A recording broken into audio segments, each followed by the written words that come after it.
Hello student, welcome are के classes. हमारी series चल रही थी जनरल फिजिकल केमिस्ट्री की, जिसमें हम ऑलरेडी नाइन्थ यानी 9 लेक्चर डिस्कस कर चुके हैं। आज हमारा है जनरल फिजिकल केमिस्ट्री का जीपीसी यानी general physical chemistry lecture number 10। Okay, तो आज हम स्टडी करेंगे जनरल फिजिकल केमिस्ट्री का लेक्चर नंबर 10, जहाँ पर हम कुछ टॉपिक्स जो जनरल फिजिकल केमिस्ट्री के कुछ टॉपिक्स डिस्कस करेंगे, जिसमें मैं बता देता हूँ कौन कौन से टॉपिक्स आज हम डिस्कस करने वाले हैं। तो सबसे पहला टॉपिक है जो हमें ऑर्गेनिक रिएक्शंस को बैलेंस करने में मदद करता है। This is combustion of hydrocarbon. Combustion of hydrocarbon. Okay, क्योंकि हम पढ़ रहे हैं ऑर्गेनिक केमिस्ट्री। ऑर्गेनिक जो कंबूशन ऑफ हाइड्रोकार्बन है, जैसे कि आपको पता है हाइड्रोकार्बन जो टॉपिक लगता है आपके ऑर्गेनिक केमिस्ट्री में लगता है, वहाँ पर ये चीज़ें हमें देखने को मिलेंगी जब भी हम ऑर्गेनिक रिएक्शंस पढ़ेंगे। सो कंबूशन ऑफ हाइड्रोकार्बन। एंड दूसरा टॉपिक जो आज हम कवर करेंगे वह भी आपके लिए बहुत बहुत इंपॉर्टेंट है। This is POAC and known as principle of atomic conservation. Okay, so this is first topic है अपना कंबूशन ऑफ हाइड्रोकार्बन, जो कि आपको ऑर्गेनिक केमिस्ट्री में बूस्ट करेगा। सेकंड है आपका POAC यानी प्रिंसिपल ऑफ एटॉमिक कंजर्वेशन। देखते हैं, इसमें हम देखेंगे रिएक्शंस के ड्यूरिंग जो एटम्स हैं नाइदर क्रिएटेड नॉर डिस्ट्रॉय, यानी जो रिएक्शन से पहले रिएक्शन में जो नंबर ऑफ एटम्स थी वही रिएक्शन के बाद प्रोडक्ट्स में सेम रहती है। ओके, तो इसकी मदद से हम नंबर ऑफ एटम्स को रिएक्शंस में आसानी से कैलकुलेट कर सकते हैं और उनका वेट कैलकुलेट कर सकते हैं। सो आइए सबसे पहले डिस्कस करते हैं combustion of hydrocarbon. This is what combustion of hydrocarbon. Hydrocarbon. Okay, hydrocarbon जैसा कि आप जानते हैं, हमने organic chemistry general organic chemistry में हम जब क्लासिफिकेशन देखते हैं ऑर्गेनिक कंपाउंड्स को, तो वहाँ पर हाइड्रोकार्बन से क्लासिफिकेशन आता है। हाइड्रोकार्बन मीन्स हाइड्रोजन और कार्बन है उससे मिलकर बने हुए कंपाउंड्स क्या कहलाते हैं? हाइड्रोकार्बन कहलाते हैं। ओके, नाउ देखिए मैं एक केस बना रहा हूँ। CX, let's suppose CXHY, this is a hydrocarbon compound हम ले रहे हैं CXHY। एंड जैसा कि नाम से कंबूशन मतलब ऑक्सीजन की उपस्थिति में किसी चीज़ को जलाना। ओके, सो यहाँ पर ऑक्सीजन की प्रेजेंस में हम यदि किसी हाइड्रोकार्बन को जलाते हैं तो हमारे पास क्या बनता है? कार्बन डाइऑक्साइड प्लस जल बनता है सर। ओके, सो यहाँ पर हमने कार्बन कितना लिया है सर? X लिया है, तो यहाँ पर भी X ही बनेगा ना। और हाइड्रोजन लिया है हमने Y, तो यहाँ पर हाइड्रोजन को Y प्रूफ करने के लिए, क्योंकि दो हाइड्रोजन है तो Y/2 लेते हैं हम, तो हाइड्रोजन क्या हो जाएगा? Y हो जाएगा। ओके, अब हमें नीड है यहाँ पर कंबूशन ऑफ हाइड्रोकार्बन करते हैं तो रिक्वायर्ड जो ऑक्सीजन एटम्स हैं वो कितने लगेंगे? सो इसका कैलकुलेशन हम कैसे कर सकते हैं? So let's calculate. यहाँ आप देखिए हमें जो ऑक्सीजन की नीड है वो कितनी पड़ेगी। सो देखिए इधर कितना ऑक्सीजन रिक्वायर्ड है हमें? 2 एटम्स हैं। ओके, 2 एटम्स ऑफ ऑक्सीजन के तो हमें CO2 में चाहिए। ओके सर, और ऑक्सीजन में कितना चाहिए? Y/2। So these are our oxygen atoms जो हमें फॉर्मेशन में मिल रहे हैं। क्लियर? तो इतने ही हमें रिक्वायर्ड होंगे, इतने ही हमें क्या होंगे? रिक्वायर्ड होंगे। तो रिक्वायर्ड कैसे निकालेंगे? रिक्वायर्ड कितने हैं? देखिए O2 रिक्वायर्ड है। O2 यानी इसका क्या है? O2 को हम 1/2 से डिवाइड कर दें तो हमें क्या मिल जाएगा? रिक्वायर्ड ऑक्सीजन मिल जाएगी। आया समझ में? नहीं आया? रिक्वायर्ड O2 कितने होंगे? So if you talk about required O2, confusion नहीं होना है, इसका क्या हो जाएगा? डबल हो जाएगा। क्या हो जाएगा? रिक्वायर्ड O2 यानी ऑक्सीजन एटम्स रिक्वायर्ड कितने होंगे? यहाँ पर जो रिक्वायर्ड ऑक्सीजन एटम की बात हम कर लेते हैं। ऑक्सीजन एटम्स कितने होंगे? देखिए O2 एटम्स इक्वल टू कितना है? 2x + y/2। तो यहाँ पर ऑक्सीजन एटम्स की हम बात करें तो यदि हम इस मॉलिक्यूल को 2 से डिवाइड करते हैं, 2x + y/2। So these are our required O2 कितना आएगा? 4x + y/4। So these are our required oxygen atom. किसी भी हाइड्रोकार्बन जो कंपाउंड है उसको कंबूशन यानी जलाने के लिए जो रिक्वायर्ड ऑक्सीजन एटम्स है उसको हम इस फॉर्मूले से आसानी से ड्राइव कर सकते हैं। क्लियर? एक्स एंड वाई की वैल्यू पुट करके। सो स्टूडेंट्स, इस वैल्यू को हम यदि यहाँ पे रखते हैं, सो देखिए रख के देखते हैं। हमने रिएक्शन हाइड्रोकार्बन कंपाउंड के माना था CXHY एंड यहाँ पर हम कितना क्या लें, तो हमें लेना पड़ेगा 4x + y/4 oxygen, so that we can form क्या बना सकें, XCO2 + Y2H2O। So this is how to calculate easily required oxygen. Required oxygen है वो हम यहाँ से आसानी से कैलकुलेट कर सकते हैं। Now put x and y values. X and y values आपको गिवन होंगी, जो भी ऑर्गेनिक कंपाउंड होगा आपको उसमें number of carbon and number of hydrogen given होंगे। इसकी वैल्यू हम रखते हैं तो हमें आसानी से एक जो रिक्वायर्ड ऑक्सीजन है वो आसानी से प्राप्त हो जाएगी। लेट्स सपोज फॉर एग्जांपल, शायद आपके समझ में नहीं आए हो, एक ये सीखते हैं। सो हम ले रहे हैं यहाँ पर मीथेन, जो कि हाइड्रोकार्बन है, गैसेस फॉर्म में होता है। इसको हम जला रहे हैं इन the presence of oxygen. And जब भी हाइड्रोकार्बन को जलाते हैं तो CO2 प्लस क्या बनता है, आपका जल बनता है। ओके, सो यहाँ पर यदि हम इसको अप्लाई करें,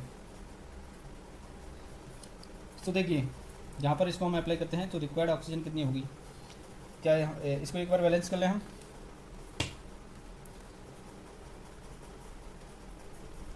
तो देखिए कार्बन कितना है, 1 ही इधर है। हाइड्रोजन कितना है, 4, तो हाइड्रोजन हो गया आपका 4।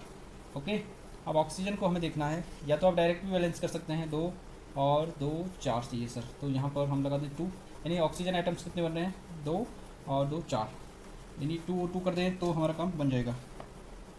लेकिन एक्स और वाई से भी हम कैलकुलेट कर सकते हैं। देखो जैसे हम एक्स की वैल्यू रखते हैं 1 है, ओके, प्लस वाई कितना है अपना 4/4, तो दिस इज अवर O2 के आगे यानी कोएफिशिएंट क्या रहेगा वो हम आसानी से यहाँ से निकाल सकते हैं।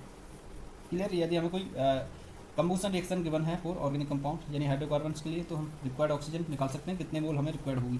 तो यहाँ देखिए आप 4 + 4 / 4 O2, सो ये कितना आ गया 8/4 O2, इट विल कम 4 2 जाए 2 O2, 2 मोल्स हमें यहाँ पे रिक्वायर्ड हैं ऑक्सीजन गैस के। क्लियर? तो हमें नंबर ऑफ मॉलिक्यूल्स जो रिक्वायर्ड होंगे, नंबर ऑफ मोल्स किसके, ऑक्सीजन गैस के, किसको जलाने के लिए, हाइड्रोकार्बन को जलाने के लिए, तो हम आसानी से इस फॉर्मूले से निकाल सकते हैं।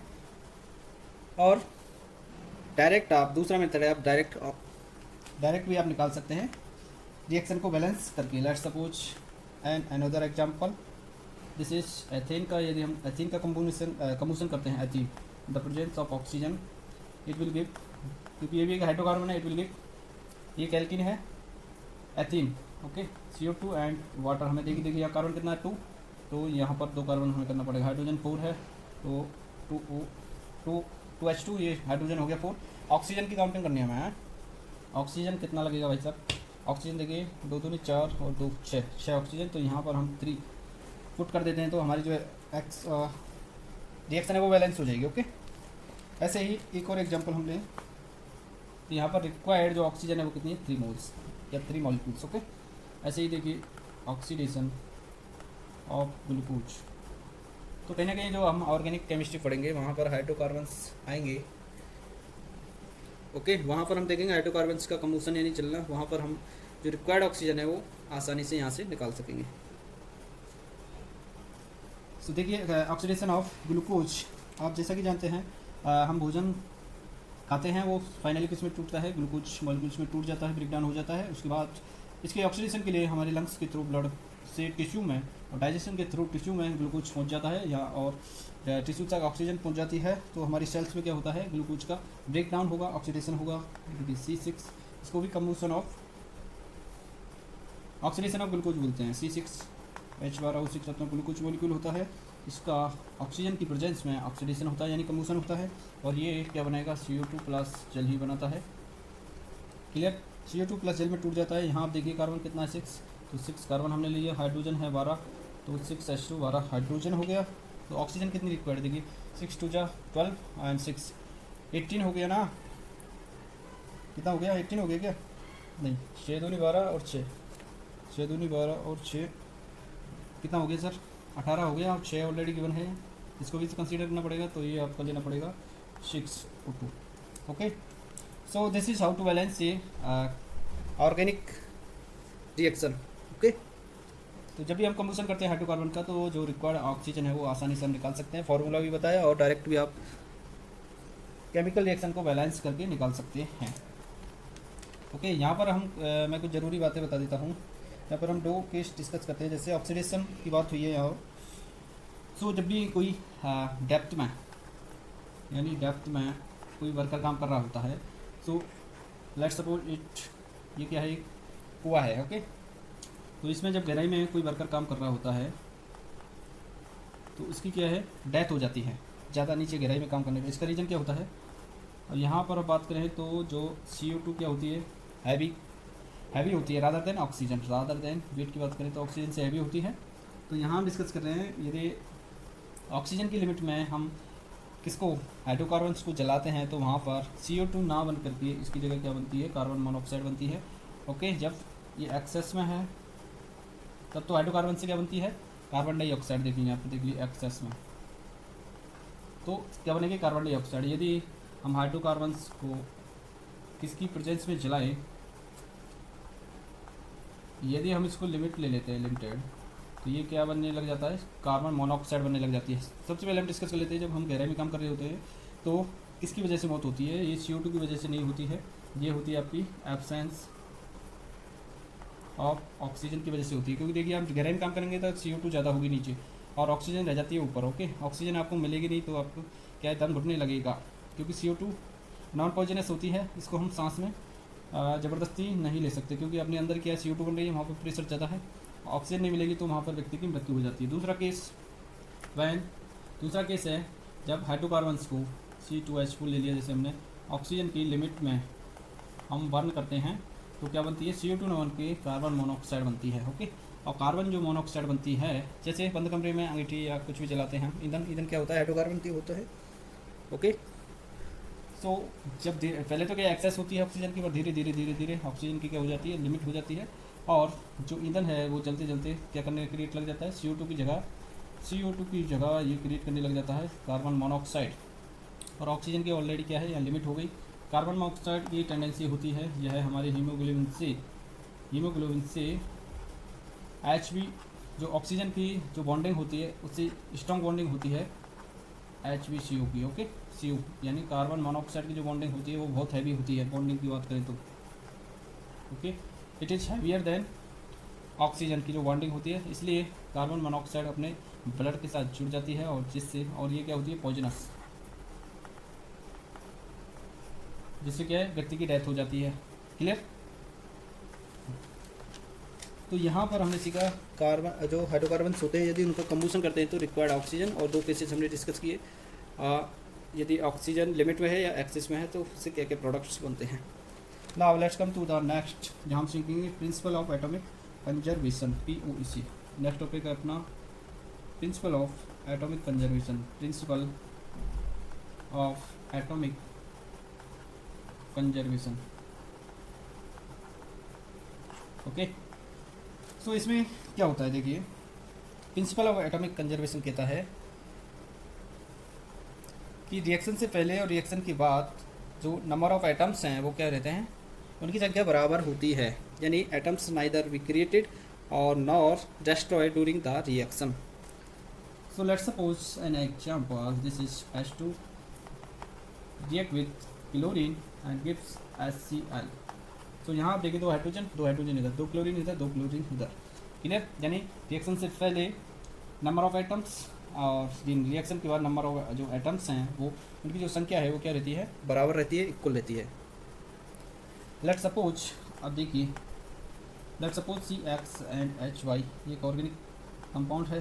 द प्रेजेंस ऑफ ऑक्सीजन, इसको बर्न करते हैं, it will give CO2 plus water. Okay, और यहाँ देखिए तो यहाँ प्रिंसिपल ऑफ एटॉमिक कंजर्वेशन क्या कहता है, यदि हम रिएक्शन से पहले और रिएक्शन के बाद हमें बैलेंस करना है नंबर ऑफ एटम्स को. ओके, तो कैसे करते हैं, so apply for carbon atom. तो according to principle of atomic conservation for this reaction हमें कंजर्व करना है कार्बन एटम्स को, देखना है number of carbon atom before the reaction and after the reaction को हमें बैलेंस करना है. तो इसके लिए कार्बन एटम के लिए हम देखें it so number of carbon atoms before the reaction, ये कितने हैं x multiply by number of compounds, number of moles of this compound. Okay, जिसमें कार्बन है उस पूरे ही कंपाउंड्स के मोल्स को हमें इससे मल्टीप्लाई करना होगा। तो number of moles of this compound CX and HY will be equal to according to principle of atomic conservation. If we want to know, इसको हम अप्लाई कर रहे हैं कार्बन एटम पर, तो number of atoms of carbon multiply by number of moles of this compound will be equal to, आप देखिए product side carbon हमें कहाँ देखने को मिल रहा है CO2 में, तो number of atoms in CO2, number of atoms in CO2 कितने हैं 1, okay, multiply by number of atoms of this compounds, यानी जिसमें कार्बन प्रेजेंट है, सो number of moles of CO2। सो यहाँ से हम आसानी से जो कार्बन एटम्स है उसको कंजर्व कर सकते हैं। ओके,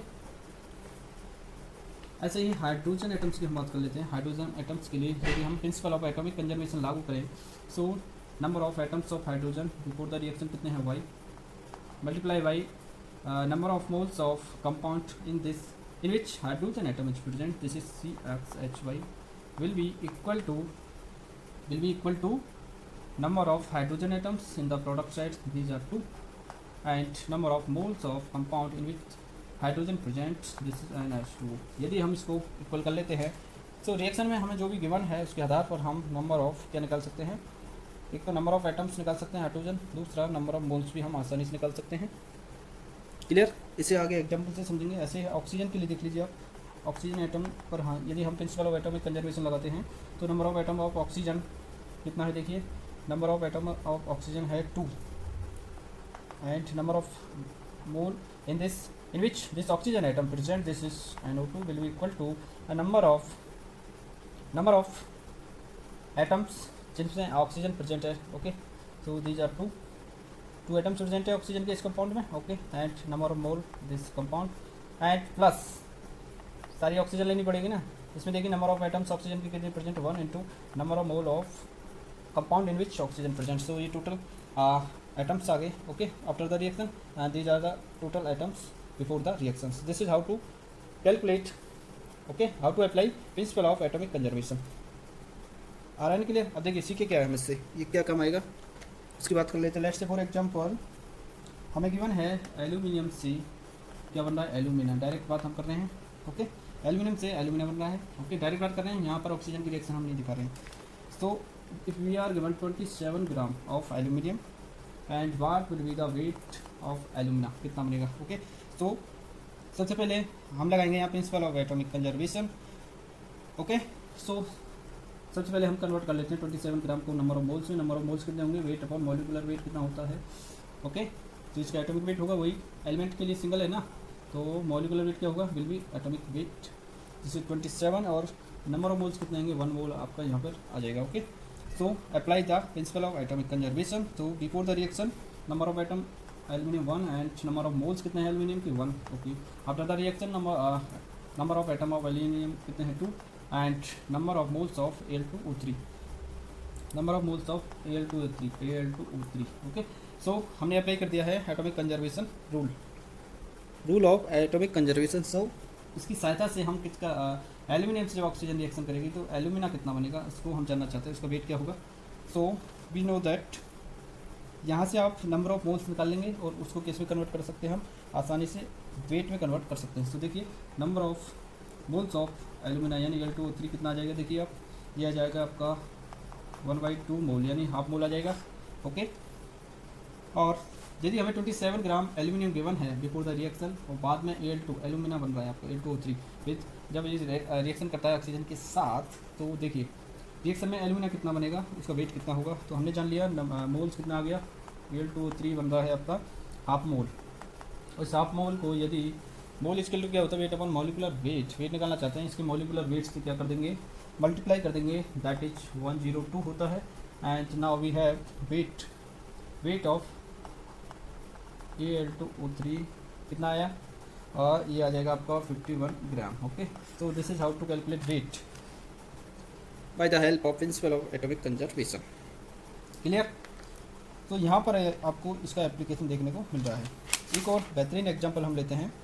यहाँ पर आप देखिए, यहाँ पर हमें एक हाइड्रोकार्बन गिवन है, यहाँ पर एक रिएक्शन गिवन है जहाँ पर हम हाइड्रोकार्बन ले रहे हैं C2H4, दिस इज ए क्या है, एल्कीन है, ethene. The presence of oxygen it will get CO2 plus H2O। Okay, तो यहाँ पर if we are given only 14 gram, हमें गिवन है 14 gram C2H4 organic hydrocarbon given है। ओके, तो यहाँ हमसे पूछ रहा है जो CO2 बनेगा उसका वेट कितना होगा और H2O जो बनेगा उसका वेट कितना होगा। क्लियर? तो सबसे पहले according to law of atomic conservation की बात हम करें, इसको लगाने से पहले हमें याद करना होगा नंबर ऑफ मोल्स कितने होंगे इसमें। नंबर ऑफ मोल्स कितने होंगे, वेट अपॉन मॉलिकुलर वेट कितना है, C2H4 का 28 होता है, इट विल कम।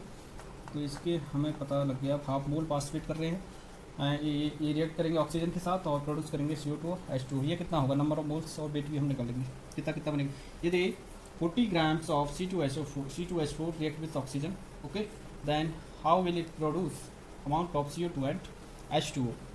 तो यहाँ हम प्रिंसिपल ऑफ एटॉमिक कंजर्वेशन से आसानी से निकाल सकते हैं। सो अप्लाई करते हैं कार्बन एटम के लिए। कार्बन एटम के लिए प्रिंसिपल ऑफ एटॉमिक कंजर्वेशन क्या कहेगा, before the reaction number of carbon atom कितना है 2 and number of moles of the compound in which carbon atoms are present. So number of moles C2H4 will be equal to after the reaction the products number of carbon atoms कितने हैं 1 into number of moles of in which carbon atom is present, this is CO2। Okay, तो यहाँ देख लीजिए number of carbon atom 2 हैं, number of moles हमने निकाल लिए 0.5i और 1 into NCO2। यदि हम NCO2 निकाल लेते हैं, okay, NCO2 number of mole CO2 कितना आएगा, देखिए 2 into 5 ये आ गया आपका 1 मोल आ जाएगा, 1 मोल।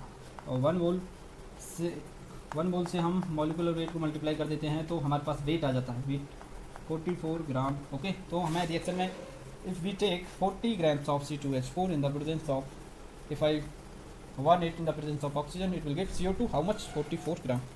क्लियर? ऐसे ही हम बात करते हैं हाइड्रोजन H2O कितना बनेगा, यानी जल कितना बनेगा। ओके, सो जल के लिए हमें अप्लाई करना पड़ेगा law of atomic conservation for hydrogen atom, क्योंकि इसमें हाइड्रोजन एटम गिवन है और इधर भी हाइड्रोजन है। ओके, सो देखिए अप्लाई फॉर हाइड्रोजन एटम के लिए हम अप्लाई करते हैं तो number of atoms in hydrogen before the oxygen, देखो ये आती C2H4 in the presence of O2 it gives CO2 plus H2। Okay, एक सिंपल रिएक्शन हमने ली है, कोई बैलेंस नहीं, कोई कुछ भी नहीं, जो बना है और जिससे बन रहा है उसको ही हम ले रहे हैं। सो देखिए अप्लाई हाइड्रोजन एटम के लिए हम लगा रहे हैं, हमें निकालना है weight of H2। Hydrogen atom के लिए लॉ ऑफ एटॉमिक कंजर्वेशन हम लगाएं तो बिफोर द रिएक्शन देखिए कितने हैं, number of hydrogen atom 1 and number of moles of compound in which hydrogen atom is given. Okay, इसमें तो कुछ भी नहीं है, will be equal to number of hydrogen atoms after the reaction and multiply by moles of the compound in which hydrogen atoms are given. So this is and H2। हमें यही तो चाहिए, इसको हम यदि हम मोल्स ऑफ H2 निकाल लें तो आसानी से वेट में कन्वर्ट कर लेंगे, multiply by this molecular weight. Okay, so this is C2H4 हम निकाल चुके हैं 0.5 है। So put the value of moles of this, तो 1 into 0.5 will equal to 2 into H2। Okay, so यहाँ पर H2 कितना आ जाएगा, इट विल कम कितना आ जाएगा, देखिए कितना आ जाएगा, अपने पास नंबर ऑफ हाइड्रोजन एटम्स 4 है, देखिए तो it will come 1 mole and 1 मोल को मल्टीप्लाई कर दीजिए, हमारे पास वेट चाहिए, वेट ऑफ H2 कितना आ जाएगा, number of mole multiply by molecular weight होता है 18 और इट विल कम 18 ग्राम। हमें क्या मिलेगा, जल मिलेगा। ओके, सो आसानी से हमने कैलकुलेशन इसका कर लिया। और यहाँ पर एक एप्लीकेशन ऑफ है, यदि हमें लॉ ऑफ एटॉमिक कंजर्वेशन आता है तो हम और क्या क्या यूज कर सकते हैं इसके। देखिए वी आर गिवन, हम यहाँ से पता लग सकते हैं कि ऑर्गेनिक कंपाउंड है जो हाइड्रोकार्बन कंपाउंड है वो क्या होगा। देखो X